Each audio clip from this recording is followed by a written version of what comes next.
Hello, folks. How are you all doing today? Good, good. I'm here to spend a few minutes with you to explain or give you an overview of a 182-page federal ruling we received today from where the Southern Poverty Law Center sued us, SPLC. They sued us about 3 years ago. And it's going to take me a few minutes to go through this, but it's important. There's been a lot of media attention over the duration of this suit from the very beginning. When they first filed the suit, they filed some absolutely horrific allegations, which were baseless. They were fiction. They were just absolutely not true. And from there, we ended up in a 3-year knockdown, drag-out legal battle, a legal battle that should have never, ever begun. First off, I want to thank Judge Maraday from the federal court. Judge Maraday paid close attention to this case, both from SPLC side, the plaintiff side, and from our side, and we were the defendants in the lawsuit. Not only did Judge Maraday pay specific attention, he actually came to the Central County Jail and viewed the housing that we had for the juveniles personally, which we appreciate. Quite frankly, the courts paid close attention to all of the evidence, and thus the 182-page ruling. And let me give you some history for those of you who weren't here then. We took the juveniles, the pre-adjudicated juveniles, from state custody pursuant to a new ruling, a new law that was created by the Florida legislature that said the sheriffs could house pre-adjudicated juveniles. So the question is, well, why did we do that? Well, quite frankly, we did it for two reasons. One, because we thought it was in the best interest of the juveniles who were being detained, and two, in order to save the local taxpayers millions and millions of dollars. And here's what caused the law to be changed so that we could house them, and here's why we did it.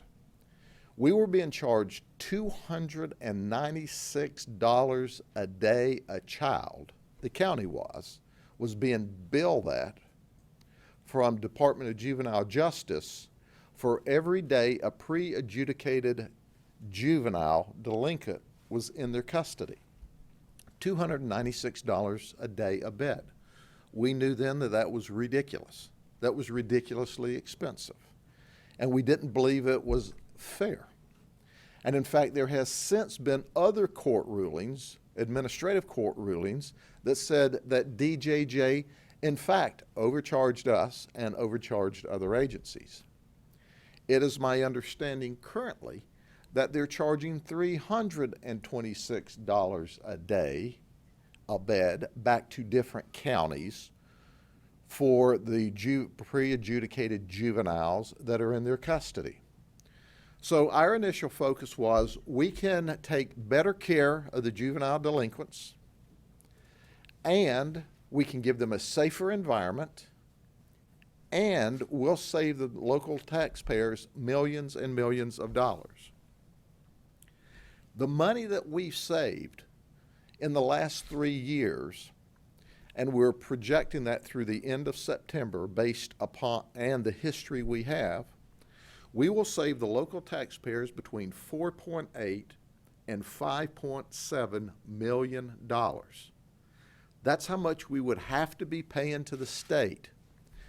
Now, Southern Poverty Law Center decided that they would make us pay a horrible price for this, and that they would rain down on us with legions of lawyers and investigators and point out what they thought were shortcomings. Well, let me first tell you that it's important to understand why we have professional accreditations. As you know, professional accreditations set out best practices, and we followed those. And ultimately, with the court's ruling today in our favor, the best practices that we followed carried the day because They ruled in our favor. And I must tell you, it took a lot of work. But now, let me go over for just a second this chart to the left. Here is the accreditations we brought to the table. And here are the professional developments for our staff. What's important, if you look, the day we took over these pre-adjudicated youth, we gave them accreditation standards in all of these categories. The Department of Juvenile Justice had none of these accreditations, none of these best practices in place, and I don't know that they have them today. In addition, we have this professional development. And if you look over this, and I hope that you do because this is very important, where we require a total of 832 hours before one of our detention deputies can personally supervise a juvenile, the state of Florida only requires 240 hours, 71% less training than we have to watch a juvenile. And our requirements is that all the training be completed before we can have any contact with the juvenile delinquent in our custody, and that's not so for the state of Florida. So when you look to see that the day that those juveniles came into our custody, they were in a better facility. They were in a cleaner facility. They were in a larger facility. They were in the best environment possible. And you see that the day they moved into our facility, there was on-site 24/7 medical help at our facility when there wasn't at DJJ. It would cause one to pause and say, gosh, why in the world do we want to sue an entity that has 4 times the training, 3 times the training, all the professional accreditations, 24/7 medical? It's a philosophy of the Southern Poverty Law Center. They didn't want the Florida sheriffs to detain pre-adjudicated juveniles, and they made that abundant. They told us before we ever had the first person, the first juvenile delinquent, pre-adjudicated juvenile delinquent in our custody, if you start this program, we're going to sue you. Now, obviously, there's absolutely no basis for that other than a threat. A threat. So what they were threatening is to sue us if you put these children in a better environment and save your local taxpayers millions and millions of dollars. And they did. What's interesting about that is that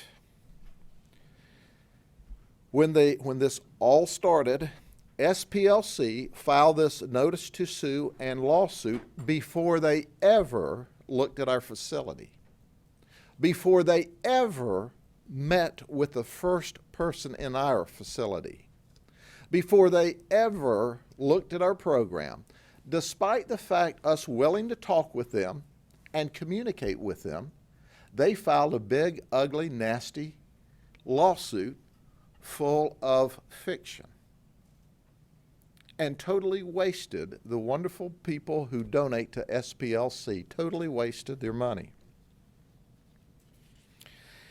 Interestingly enough, after they refused to talk to us and the sue started, we had a 3-year battle. It was ugly, it was hateful, it was spiteful.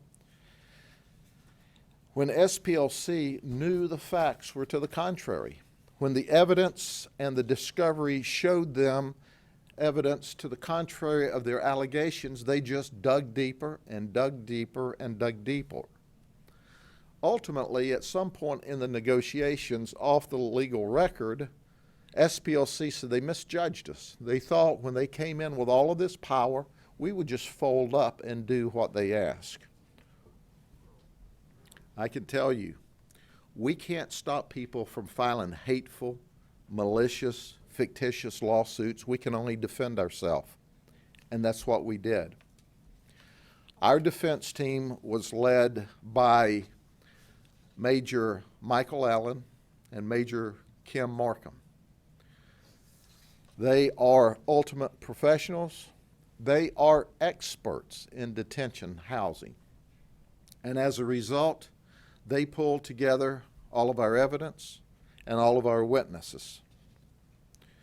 While SPLC wasted all their donors' money, imagine if they would have taken that money that they spent on this frivolous lawsuit and reinvested it for the best interest of children in our community or any other community in this nation, what good it could have been. And instead, they just wanted to dig in on this malicious lawsuit because philosophically they disagreed with a sheriff housing pre-adjudicated juveniles. Southern Poverty Law Center should be ashamed of themselves for causing the taxpayers of Polk County to have to defend ourselves when we were doing what was in the best interest of the juvenile. When we were taking that juvenile delinquent out of a lesser environment and providing a much better and much safer environment. And certainly there are sheriffs around the state of Florida that have told me along the way, we're waiting to see the outcome of the lawsuit. Well, sheriffs, you see the outcome of the lawsuit. We won because we were doing what's right.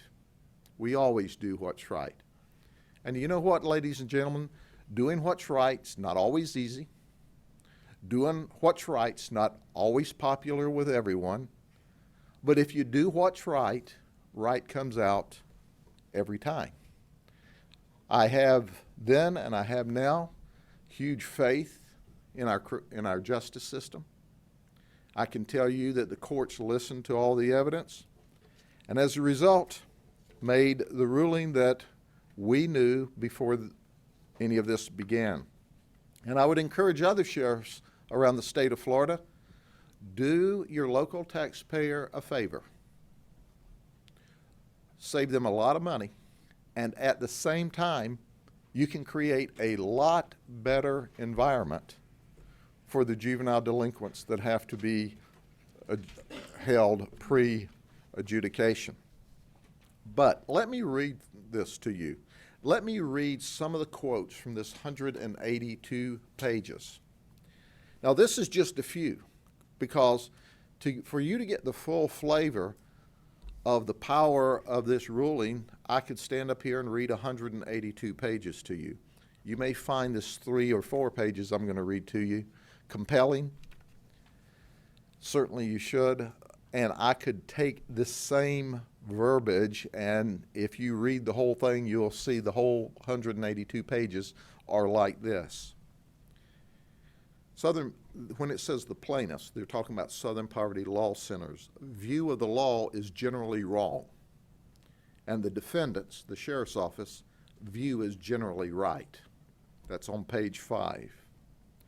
To encapsulate the conclusion of this order, the circumstances at the Central County Jail are comfortably and distinctly outside the circumstances that implicate the 14th Amendment. Again, in general, this order finds facts consistent with the Sheriff's Office proposed findings and inconsistent with Southern Poverty Law Center's proposed findings. The insufficiency of the plaintiff's presentation, although lengthy and tenacious and inclusive of every arguable episode, great and small, becomes manifest and dispositive in the conditions of the juvenile detention at Central County Jail are not consistent with Southern Poverty Law Center's dark, grim, and condemning portrayal. In the instant case, the evidence shows that the sheriff has engaged in a prudent, steady course of management. The plaintiffs have again plucked a phrase from the case about the Eighth Amendment's prohibition against cruel and unusual punishment and mischievously planted the phrase out of context and disguised as a Supreme Court precedent. The plaintiffs persistently mistake by increments but with consistency the constitutional standards. The plaintiff's cagey looseness with words plagues the the plaintiff's papers and in part compels this lengthy evaluation of applicable law. How about this one? Unfortunately, the plaintiff's pattern of systematic inflation continues. The Southern Poverty Law Center's next proposed finding of law is not a conclusion of law at all. The plaintiffs proffer a fact finding wholly without basis in the record of this action. The plaintiff's simplistic formula is dead wrong. The sheriff begins by suggesting that the plaintiff's entire presentation is flawed from the outset because the premise on which the plaintiffs depend is a non-existent constitutional basis. The sheriff and Corizon are correct. Both the evidence and my first-hand inspection, this is Judge Meriday, both the evidence and my first-hand inspection of the facility established that the Central County Jail is brightly lit and features good sight lines, which is an issue in any correctional environment pretty much that's ever been built. The facility is conspicuously clean, orderly, and free of unpleasant odor. Observation of the day room through the glass is as good as it gets for detainees on direct observation. The plaintiff's condition of confinement and use of force expert, this is their expert, Paul DeMuro, has 2 degrees in English, but has never worked in law enforcement or corrections. DeMuro is not qualified to opine on the need for, the quality of, or the effectiveness of either medical health care or mental health care. DeMuro's explanation for his and the plaintiff's failing to provide comparable data from elsewhere during their effort to show excessive violence at the Central County Jail is a transparent and evasive contrivance which again erodes his credibility. Like Glenmeyer is their psychiatrist, their second expert, DeMuro was often unpersuasive because, among other reasons, he was too much the advocate who attempts to substitute the force of his professional authority, in parentheses, not as great as he supposes, for the authority of data, method, and learned deliberation and cross-examination. In general, Glenmeyer was unpersuasive. She is too much the advocate for a point of view. She too easily, too frequently confuses her personal worldview and beliefs with professional assessment offered in her role as an expert witness. Glenmeyer displayed a propensity for the sly uses of words. For example, the plaintiff's proposed findings cite Glenmeyer for the contention holding a child in isolation even for a relatively short period of time is harmful. Listen to the judge. This is hyperbole, misleading, provocative, and calculated to appeal to emotion rather than reason. In fact, unless harmful includes some unspecified, elusive, and trivial or abstract harm, that statement is also untrue. The plaintiff's expert DeMuro could not testify to a material deficiency in deputies' training, and apparently neither reviewed the 40-hour juvenile training curriculum nor the crisis intervention training received by each deputy, although after his review of the summary of the curriculum, DeMuro concluded that the topics were appropriate. Their expert did not even review our basic training before he got up there and testified against us that we weren't appropriately trained. From his initial assumption of responsibility for juvenile detainees in the fall 2011, the sheriff has continuously improved the policies and practices at the facilities at the Central County Jail. In addition, the sheriff voluntarily submits the Central County Jail to several accreditation processes. As noted earlier, The Central County Jail is accredited by both FCAC and the NCCHC. The sheriff's management and staff at the Central County Jail are professionally and adequately trained. Only about 20% of the facilities across the nation are NCCHC certified, and the Central County Jail is one of those facilities. Even though not constitutionally required, the Central County Jail successfully seeks to attain best practices in many areas. Once again, that goes to our accreditation standards. We go above and beyond in the best interest of the juveniles, even when the law doesn't require that. Dr. Glenmeyer admitted her record review was inadequate and unreliable based on the sample size, and her interviews, which were not clinical, in accord with prevailing standards for forensic psychiatry. This is one that just really energizes me. The testimony by the plaintiff's juvenile witnesses negated any inference of the sheriff's deliberate indifference to their serious mental health needs or any other constitutional violation. And the examples abound. Listen to me, ladies and gentlemen. Their witnesses, their juvenile delinquents in our facility, their witnesses that they brought forward were some of our best witnesses that we were doing things right. That's the best case they had to experts who weren't experts, and juvenile witnesses against us who were locked up in our facility that turned out being the best witnesses for us instead of them. DeMuro's testimony that juveniles in isolation at the Central County Jail were not permitted to attend school was refuted by other testimony, including the juvenile's testimony. Now, I've gone through about 3 or 4 pages. There's 182 pages just like that.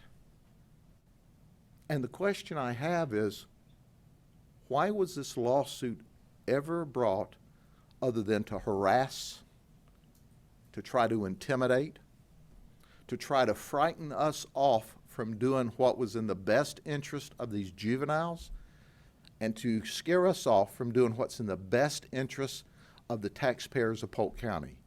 Why was this lawsuit ever brought? We said this all along. You reported, and dutifully you had to report, the ridiculous allegations that SPLC alleged at the time. They threw all the mud against the wall that they had. Now in Polk County, I'd call that something other than mud, but for television, I won't.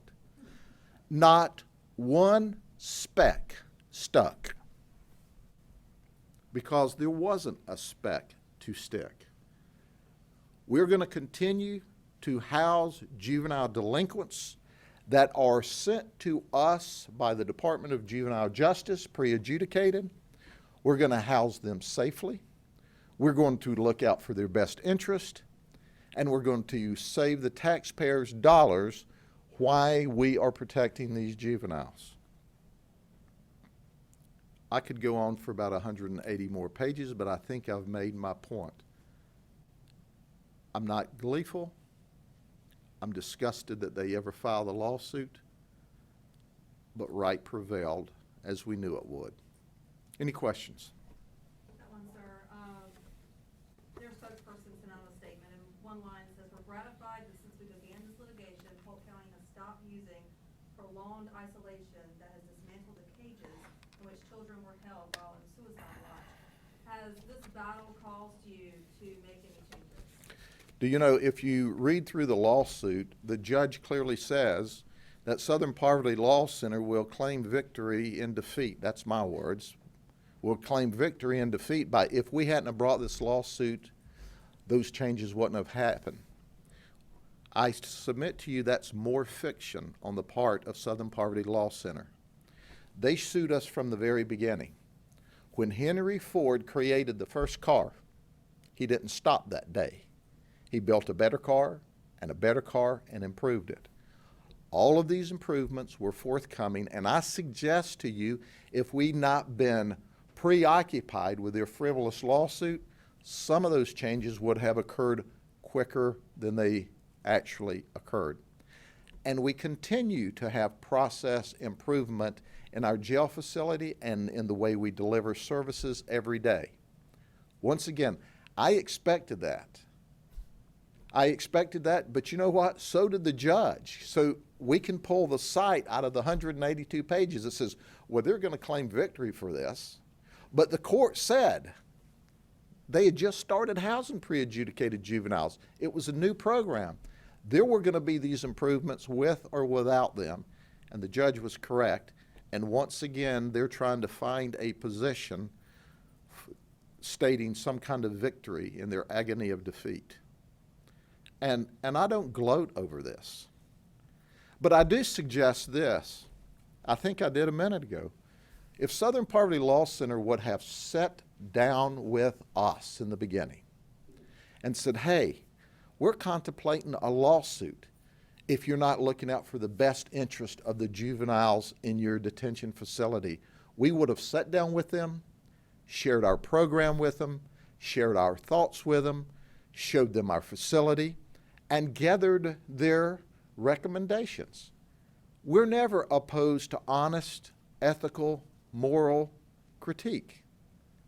But maybe that's why they didn't sit down with us. They had no honest, ethical, moral critique.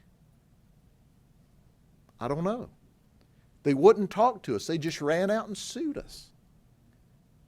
Ladies and gentlemen, I can tell you, we seek out best practices every day. We try to improve this organization every day. We are going to do our very best to do right that's every day. Running a detention facility is difficult.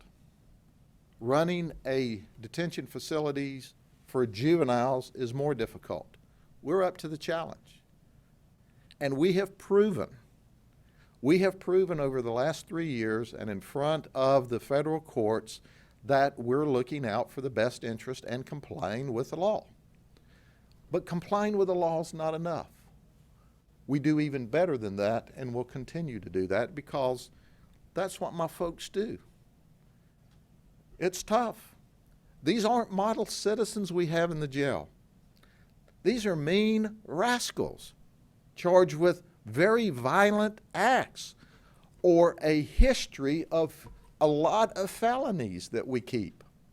And by the way, just for clarification, if you're not familiar, we don't arrest juveniles and decide to place them in our juvenile detention facility. When we arrest a juvenile, they go to the Jack Center. The Department of Juvenile Justice evaluates whether they're to be detained or not. If they decide they're going home, then they go home. If they decide they'll be detained, then they call us to put them in the detention center. We don't make the call on which of those kids to keep in our facility. Department of Juvenile Justice does. The only thing we can do is keep them safely and make sure they have what they need. And I would suggest to you, if you saw some of the environments that we arrested these kids out of, you would clearly agree that we have them in a much safer, much cleaner environment with 24/7 medical care, with education, with education and recreation. And you know what? Different from when they're on the streets. When it's time to get up and go to school, they get up and go to school. And when it's time to eat, we make sure they have balanced diets, stuff that some of them never get or take advantage of on the outside. But at the end of the day, I'm just like shocked. I was shocked the day they filed it. It's like they don't even know what we do here. What are they suing about? I've got two financial questions. Number one, you were talking about the state paying, or the county paying the state $300 per day per kid. You're now doing it for what price? And the other thing is, this suit has cost the county $1 million. Does the sheriff's office or the county go after Southern Poverty Law Center to try to recoup some of those costs? Our costs now are probably about $130, $140 a day. Today, it was probably about 110 or 115 a day when we started, but inflation's cost a little more. Despite us having to spend $1 million on the lawsuit, and I suggest to you, I don't know, see if Southern Poverty will tell you they won't. They sent legions of people here. I would be shocked if they don't have $2.5 or $3 million in their cost to bring this action. But even with it costing us $1 million to defend ourselves, which we shouldn't have had to have spent, during the same period of time, we saved about $4.8 to $5.7 million. So my answer to our taxpayers is, if I gave you $4.8 million, would you give me $1 million back? That's a bargain every day. So it has been profitable in the economic sense. But what's more important than that is we've housed them with much more professional staff in an accredited facility, in a better facility. And at the end of the day, yes, we will go back after the plaintiffs to recover our cost as much as we can legally. Thank you. I have an unrelated question since somebody jumped in. I will pick up this get airtime. Somebody else on our staff is asking, do we see any problems with flocka, the new drugs that's showing up here, and if so, any concern on your part? The only indication of anybody that's under the influence of flocka is Ken Suarez from Fox 13. Oh, something? I couldn't resist that. That's a joke, folks. Don't go suing me, Ken.